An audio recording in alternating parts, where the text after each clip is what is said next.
Hello Hindi medium academy में आप सभी का स्वागत है। तो आज इस वीडियो में हम विज्ञान कक्षा 8 का जो अध्याय 2 है एनसीईआरटी का, यानी कि सूक्ष्म जीव, मित्र एवं शत्रु, इसके इम्पोर्टेंट क्वेश्चंस देखने वाले हैं। और जो भी क्वेश्चंस मैंने यहाँ सेलेक्ट किए हैं, इसी तरह के क्वेश्चंस अक्सर आप एग्जाम में देखोगे। ठीक है, तो अगर ये सारे क्वेश्चन आप अच्छे से तैयार कर लेते हो तो समझ लो आपका ये चैप्टर काफ़ी हद तक तैयार हो गया। ठीक है, क्योंकि जो क्वेश्चन पूछे जाते हैं ज़्यादातर वो इसी तरह के होंगे। चलिए शुरुआत करते हैं पहले क्वेश्चन से। जो पहला क्वेश्चन है इसमें बोला गया है एंटीबायोटिक क्या है। ठीक है, ये क्वेश्चन अक्सर पूछा जाता है इस चैप्टर से, तो आपको याद रखना है कि ऐसी औषधि जो जीवाणुओं की वृद्धि को रोक देती है या फिर उन्हें पूरी तरह से नष्ट कर देती है, एंटीबायोटिक कहलाती है। मतलब एंटीबायोटिक क्या होते हैं? वो औषधियाँ जो या तो जीवाणुओं को पूरी तरह से मार देंगी या फिर उनकी संख्या बढ़ने से रोकेंगी, तो उनको हम क्या बोलेंगे? उनको हम बोलेंगे एंटीबायोटिक। ठीक, अगला जो क्वेश्चन है इसमें ये बहुत बार पूछा गया है कि सूक्ष्म जीव किसे कहते हैं। तो आपको पता होना चाहिए कि ऐसे जीव जो इतने छोटे अर्थात सूक्ष्म होते हैं कि हम उन्हें नंगी आंखों से नहीं देख सकते, उन्हें केवल सूक्ष्मदर्शी यंत्र की सहायता से ही देखा जा सकता है। तो ऐसे जीवों को हम क्या बोलते हैं? ऐसे जीवों को हम बोलते हैं सूक्ष्म जीव। ठीक है, क्योंकि ये बहुत छोटे होते हैं, सूक्ष्म होते हैं। अगला जो प्रश्न है ये भी कई बार पूछा गया है कि सूक्ष्म जीवों के वर्ग बता दो, या फिर उनको किन किन मुख्य वर्गों में बांटा गया है ये बता दो, या फिर उनके उदाहरण के साथ बता दो। ठीक है, तो आपको याद रखना है कि सूक्ष्म जीवों के 4 मुख्य वर्ग हैं। ठीक है, जीवाणु, कवक, प्रोटोजोआ और चौथा क्या है? शैवाल। अगर इनके उदाहरण पूछें तो आप याद रखना, जीवाणुओं के उदाहरण है राइजोबियम हो गया, बैसाइलस हो गया। कवक का उदाहरण है पेंसिलियम या राइजोप्स। प्रोटोजोआ के उदाहरण है अमीबा, पैरामीशियम। शैवाल के उदाहरण है क्लेमाइडोमोनास या स्पाइरोगाइरा। ठीक है, तो ये सारे एग्जाम्पल के साथ आप ठीक है याद रख लेना।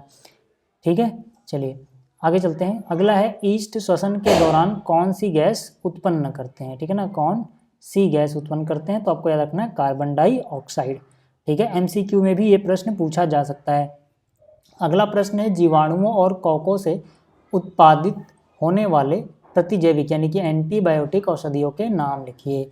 तो आपको याद रखना है पेंसिलिन, स्ट्रेप्टोमाइसिन, टेट्रासाइक्लिन, इरिथ्रोमाइसिन, ये सब क्या है? ये सब प्रतिजैविकों के नाम हैं। अगला जो प्रश्न है इसमें बोला गया है उस प्रक्रिया का नाम बताइए जिससे में फलों के रसों से अल्कोहल या शराब बनाई जाती है। तो आपको याद रखना है किण्वन की प्रक्रिया। ठीक, अच्छा अगला जो क्वेश्चन है जो बहुत बार पूछा गया है कि विषाणु अन्य सूक्ष्म जीवों से अलग कैसे है। ठीक है, देखो विषाणु यानी कि वायरस, अभी जो हमने 4 वर्ग पढ़े थे उसमें ये नहीं था, हालांकि ये भी सूक्ष्मजीव ही होता है, बट इसके साथ थोड़ी सी कहानी अलग है, इसलिए इसको बिल्कुल अलग रखते हैं। ठीक है, तो अब बात करते हैं कि भाई विषाणु यानी कि वायरस अलग कैसे है। तो आपको याद रखना है कि विषाणु भी सूक्ष्मजीव ही होते हैं, परंतु ये सूक्ष्मजीवों से अलग होते हैं। जो बाकी के सूक्ष्मजीव हैं उनसे ये अलग होते हैं। ऐसा इसलिए होता है क्योंकि देखो जब तक कोई विषाणु या वायरस ठीक है किसी लिविंग बॉडी में नहीं जाता, ये बाहर पड़ा रहता है, किसी के शरीर में नहीं है, तब तक ये विषाणु ऐसा लगता है जैसे ये मृत है या फिर इसके अंदर कोई जान नहीं है ना। लेकिन जैसे ही कोई विषाणु किसी के शरीर में प्रवेश करता है तब इसमें वो सारी हरकतें चालू होनी होती हैं जो इसे दिखाती हैं कि ये भी कोई जिंदा प्राणी ही है। ठीक है, लेकिन जब तक ये बाहर है मृत समान रहता है, इसीलिए बाकियों से अलग है, क्योंकि बाहर ये कैसा बिहेव करते हैं जैसे ये कोई लिविंग थिंग है ही नहीं, कोई जिंदा चीज़ है ही नहीं, लेकिन शरीर के अंदर कैसा बिहेव करते हैं कि ये जीव हैं। ठीक है, तो इसीलिए सबसे अलग है। तो इसके आंसर में आप लिखोगे कि विषाणु भी सूक्ष्मजीव होते हैं, परंतु ये बाकी सूक्ष्मजीवों से अलग होते हैं क्योंकि ये केवल जीवित कोशिकाओं में ही वंश वृद्धि कर सकते हैं तथा शरीर के बाहर ये मृत समान होते हैं। ठीक, अच्छा अगला जो प्रश्न है इसमें बोला गया शिशु एवं बच्चों को टीका क्यों लगाया जाता है। ठीक है ना, आपने देखा होगा वैक्सीन लगाई जाती हैं यानी कि टीका, तो टीका या वैक्सीन क्यों लगाई जाती हैं इसके ऊपर क्वेश्चन पूछा गया है। तो आपको याद रखना है शिशु एवं बच्चों के शरीर में प्रतिरक्षी उत्पन्न करके रोगकारक सूक्ष्मजीवों को नष्ट करने के लिए टीका लगाया जाता है। मतलब कि उनमें एंटीबॉडीज बन सके, प्रतिरक्षी बन सके जो बीमारियों से लड़ सकें, इसीलिए उनमें टीका लगाया जाता है। हैजा, क्षय आदि बीमारियों को टीके द्वारा रोका जा सकता है। ठीक है, अगला है कि दूध को दही में बदलने वाले सूक्ष्मजीव का नाम बताओ। तो आपको याद रखना है लैक्टोबैसिलस नाम का जीवाणु होता है जो दूध को दही में बदलने के लिए जिम्मेदार होता है। ठीक, अगला है सूक्ष्म जीवों द्वारा होने वाली हानियां बताओ। याद रखना कि सूक्ष्म जीव हमारे लिए फायदेमंद भी हो सकते हैं और कुछ सूक्ष्म जीव हानिकारक भी होते हैं, दोनों ही चीज़ें होती हैं अलग अलग सूक्ष्म जीवों से। ठीक है ना, तो यहाँ पे सिर्फ हानियां पूछें तो सिर्फ हानियां बतानी है। ठीक है, तो यहाँ पे हम बोलेंगे सूक्ष्म जीवों द्वारा होने वाली जो हानियाँ वो इस तरह से हैं। जैसे पहली क्या है, बहुत सारे सूक्ष्मजीव हानिकारक होते हैं। ये हानिकारक सूक्ष्मजीव मनुष्यों, पशुओं तथा पौधों में अनेक तरह के रोग उत्पन्न करते हैं, ठीक है ना, क्योंकि ये बीमारी फैला रहे हैं, बीमारियां उत्पन्न कर रहे हैं, तो ये हानिकारक हैं, ठीक है। दूसरा आपको याद रखना है कि कुछ सूक्ष्मजीव भोजन, कपड़े या चमड़ों से बनी हुई वस्तुओं को भी खराब कर देते हैं, ठीक है। एंथ्रेक्स नामक एक भयानक रोग है जो मनुष्य तथा पशुओं में दोनों में ही होता है, और यह रोग बेसिलस एंथ्रेसिस नाम के जीवाणु के कारण होता है। गाय के खुरे मुंह में होने वाला जो रोग है वो वायरस के कारण होता है, मतलब वो भी एक सूक्ष्मजीव ही है, ठीक है। हालांकि वो थोड़ा अलग तरीके से बिहेव करते हैं वायरस, जैसे कि मैंने आपको अभी बताया था पिछले प्रश्न में, ठीक है। रोगाणु हवा, पेयजल या भोजन के द्वारा शरीर में प्रवेश करके भी लोगों को बीमार कर देते हैं। तो मतलब इनसे होने वाली हानियाँ भी बहुत सारी हैं, लेकिन फ़ायदे भी हैं। तो फ़ायदे के ऊपर भी प्रश्न पूछा जाता है, तो उसकी बात करते हैं। तो आपको याद रखना है सूक्ष्मजीव हमारे लिए उपयोगी कैसे हैं, इसके बारे में। तो पहली बात, इनका प्रयोग दही, ब्रेड, केक बनाने में किया जाता है, ठीक है, सूक्ष्मजीवों का प्रयोग, ठीक है। और प्राचीन काल से ही सूक्ष्मजीवों का उपयोग अल्कोहल बनाने में किया जाता रहा है। औषधि उत्पादन में भी, जैसे भी आपने देखा था, प्रतिजैविक जो थे, एंटीबायोटिक जो थे, ठीक है ना, उनको बनाने में भी इनका इस्तेमाल ही किया जाता है, ठीक है। कृषि में जो मिट्टी की उर्वरता होती है उसको बढ़ाए रखने में भी, ठीक है, ये मदद करते हैं, जिससे नाइट्रोजन का स्थिरीकरण होता है। ये वातावरण को साफ करने में भी सहायक है। आपने देखा होगा कि जब कोई जीव मर जाता है, ठीक है, तो उसकी डेड बॉडी धीरे धीरे डिके हो जाती है ना, सड़ गल के खाद या मिट्टी बन जाती है। तो ऐसा क्यों होता है? सूक्ष्म जीवों के कारण ही होता है ऐसा। तो ये हमारे वातावरण को भी साफ रखने में सहायता करते हैं, ठीक। अगला क्या है कि प्रतिजैविक क्या होते हैं, और प्रतिजैविक लेते समय कौन सी सावधानियां बरतनी चाहिए, ठीक है। तो प्रतिजैविक यानी एंटीबायोटिक, जिसके बारे में अभी हमने पहले प्रश्न में बात भी की थी इस पीपीटी में, लेकिन अभी ये थोड़ा अच्छे से लिखना है। अगर ये ज़्यादा नंबर में आता है तो आप कैसे लिखोगे, तो आपको यह लिखना है कि ऐसी औषधियाँ जो बीमारी पैदा करने वाले सूक्ष्मजीवों को या तो नष्ट कर देती हैं या उनकी वृद्धि को रोक देती हैं, प्रतिजैविक या एंटीबायोटिक कहलाती हैं। उदाहरण भी आप याद रख लेना, स्ट्रेप्टोमाइसिन, टेट्रासाइक्लिन, एरिथ्रोमाइसिन आदि प्रतिजैविक या एंटीबायोटिक के कुछ उदाहरण हैं। कभी कभी सावधानी के बारे में पूछा जाता है, जैसे कि इस प्रश्न में भी पूछा गया है, तो आपको याद रखना है इनको लेते समय कुछ सावधानियां जरूरी हैं।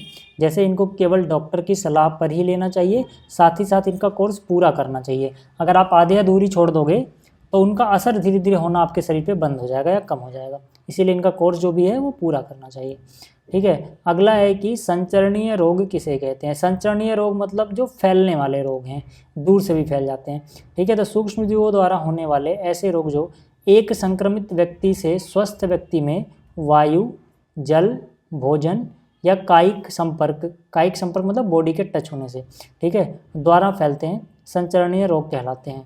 जैसे सर्दी जुकाम हो गया, चिकन पॉक्स हो गया, क्षय रोग हो गया, टीबी वगैरह, ठीक है। तो ये सब क्या है, ये सब संचरणीय रोग हैं, ठीक।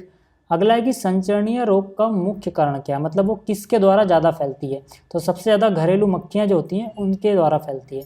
अगला है मलेरिया रोग का वाहक लिखना है, ठीक है। तो जो मलेरिया रोग का वाहक है वो मादा एनाफिलीज मच्छर है, ठीक है। किण्वन किसे कहते हैं, ये भी बहुत बार पूछा गया है प्रश्न, तो इसको भी तैयार कर लेना कि किण्वन क्या है। किण्वन एक ऐसी प्रक्रिया है जिसमें ईस्ट शर्करा को अल्कोहल में बदल देते हैं, ठीक है ना। कौन बदलता है, ईस्ट। किसको बदलते हैं, शर्करा को। किस में बदलते हैं, अल्कोहल में। यानी ईस्ट शर्करा को अल्कोहल में बदलते हैं, ऐसी प्रक्रिया को हम क्या बोलते हैं, किण्वन, ठीक है। किण्वन की प्रक्रिया में शराब बनाई जाती है फलों के रस से, ठीक। अच्छा, ब्रेड या इडली फूलने का कारण क्या है, तो इसका कारण है ईस्ट कोशिकाओं की वृद्धि, क्योंकि ईस्ट कोशिकाएं जैसे बढ़ेंगी वो श्वसन करेंगी और कार्बन डाइऑक्साइड गैस निकलेगी, उसी गैस के कारण ईस्ट या इडली फूल जाती है, ठीक है। डेंगू वायरस के वाहक का नाम क्या है, मादा एडीज मच्छर, ठीक है, ये भी याद रखना। अगला है मच्छर फैलने से रोकने के लिए कोई 3 उपाय बताओ, ठीक है। ये भी प्रश्न कई बार पूछा गया है। तो भाई इसका तो सिंपल सा उपाय है, आप बहुत बार सुन भी चुके होंगे, आपको आता भी होगा, कि पानी को कहीं भी खुले में इकट्ठा ना होने दे, पानी जमा ना होने दे, या फिर इकट्ठा हो गया है पानी तो उसमें मिट्टी का तेल या पेट्रोल का छिड़काव करें, ठीक है, और अपने आसपास सफाई रखें। अगला है फूड पॉइजनिंग यानी खाद्य विषाक्तन किसे कहते हैं, ठीक है। तो खाद्य विषाक्तन मतलब क्या हो गया कि खाने में कुछ ऐसे केमिकल का बन जाना किसी वजह से जो हमारे लिए नुकसानदायक हो सकता है, उसको बोलते हैं फूड पॉइजनिंग। इतना नुकसान कि हम बहुत गंभीर रूप से भी बीमार पड़ सकते हैं, ठीक है, और इससे व्यक्ति की मृत्यु भी हो सकती है। इसको बोलते हैं खाद्य विषाक्तन। ठीक है, तो भोजन में सूक्ष्मजीव कई बार विषैले पदार्थ उत्पन्न कर भोजन को विषाक्त कर देते हैं। इस विषाक्त भोजन को खाने से हम बीमार पड़ सकते हैं। ऐसे विषाक्त भोजन के कारण होने वाले रोग को खाद्य विषाक्तन या फूड पॉइजनिंग कहते हैं। इससे व्यक्ति की मृत्यु भी हो सकती है। ठीक, खाद्य परिरक्षण किसे कहते हैं? खाद्य परिरक्षण का मतलब है कि किसी भी खाने को जो हमने बनाया है वो देर तक सुरक्षित कैसे रहेगा, है ना, देर तक हम उसको सही अवस्था में कैसे रख पाएंगे ताकि वो खराब ना हो, उसको बोला जाता है खाद्य परिरक्षण। तो खाद्य पदार्थों को लंबे समय तक सुरक्षित रखने को खाद्य परिरक्षण का नाम दिया जाता है ना। जैसे कई बार आपने देखा होगा खाने को फ्रिज में रखते हैं ताकि जल्दी खराब ना हो, तो वो भी एक उदाहरण है खाद्य परिरक्षण का। अचार वगैरह बनाए जाते हैं तो उसमें तेल या नमक ज़्यादा डाला जाता है ताकि वो जल्दी उसमें कुछ फफूंद वगैरह ना लगे, वो सड़े नहीं, खराब ना हो, तो वो खाद्य परिरक्षण का उदाहरण है। ठीक है, तो नमक एवं खाद्य तेल सूक्ष्मजीवों की वृद्धि को रोकने में सक्षम होते हैं, अतः इन्हें खाद्य परिरक्षक कहा जाता है। खाद्य परिरक्षक मतलब वो चीज़ें जिनकी वजह से खाद्य परिरक्षण हो सकता है। ठीक है, सोडियम बेंजोएट तथा सोडियम मेटाबाइस सल्फाइड भी इस कैटेगरी में ही आता है, ये भी सामान्य परिरक्षक है। ठीक, क्लियर हो गई बात। अगला क्वेश्चन है पाश्चुरीकरण किसे कहते हैं? तो आपको याद रखना है कि दूध को 70 डिग्री सेल्सियस पर 15-20 सेकंड के लिए गर्म करके फिर एकाएक ठंडा करके उसका भंडारण कर लो, यानी उसको स्टोर कर लो। ऐसा करने से क्या होगा कि दूध में जो सूक्ष्मजीवों की वृद्धि है वो रुक जाती है, कम हो जाती है या धीमी हो जाती है। ठीक है, और दूध अधिक देर तक खराब नहीं होता है। इसी प्रक्रिया को हम पाश्चुरीकरण कहते हैं।